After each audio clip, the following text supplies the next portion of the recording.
ಸ್ನೇಹಿತರೆ, ಎಲ್ಲರಿಗೂ ನಮಸ್ಕಾರ. ಸ್ಟಾಕು ಇವತ್ತಿನ ಸ್ಟಾಕ್ ಏನು ಅಂತಂದರೆ ವ್ಯಾನುಜೆಂದು ಇನ್ನರ್ಸು, ಎಲ್ಲ ಬ್ರ್ಯಾಂಡೆಡ್ ಇನ್ನರ್ಸು ನೋಡ್ಕೊಳ್ಳಿ. ಒಂದಕ್ಕಿಂತ ಒಂದು ಕಲರು ಡಿಫ್ರೆಂಟ್ ಕಲರ್ಸ್ ಇದೆ. ಎಲ್ಲ 100% ಒರಿಜಿನಲ್ ಸ್ಟಾಕ್ ಇದೆ. ಸೈಜ್ ಬಂದು ಸ್ಮಾಲು, ಮೀಡಿಯಮು, ಲಾರ್ಜು, XL, XXLವರೆಗೂ ಇದೆ.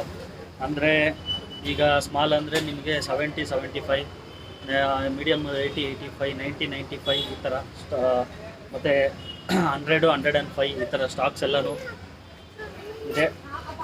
ಸೈಜಸ್ಸು, ಕಲರ್ಸು ತುಂಬ ಇದೆ. ಬನ್ನಿ. ಆಮೇಲೆ ಹೋಲ್ಸೇಲ್ ಏನೋ ಬೇಕು ಅಂತಂದ್ರೂ ಕಾಲ್ ಮಾಡಿ. ನಾನು ಡಿಸ್ಪ್ಲೇಯಲ್ಲಿ ನಂಬರ್ ಕೊಟ್ಟಿರ್ತೀನಿ, ನಾನು ನಂಬರ್ಗೆ ಕಾಲ್ ಮಾಡಿ.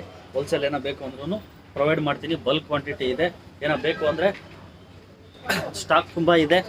ಹೋಲ್ಸೇಲ್ ತೊಗೊಳ್ಳೋರಿಗೆ ಮಿನಿಮಮ್ ಕ್ವಾಂಟಿಟಿ ಬಂದು 50 ಪೀಸ್ ಇರುತ್ತೆ. ಆರಾಮಾಗಿ ಕಾಲ್ ಮಾಡ್ಬೋದು. ಏನೋ ಇದ್ದರೆ ಡೌಟ್ ಇದ್ದರೆ ಕಾಲ್ ಮಾಡಿ, ಡಿಫ್ರೆಂಟ್ ಏನಿದ್ರು ಕೇಳಿ. ಓಕೆನಾ? Thank you.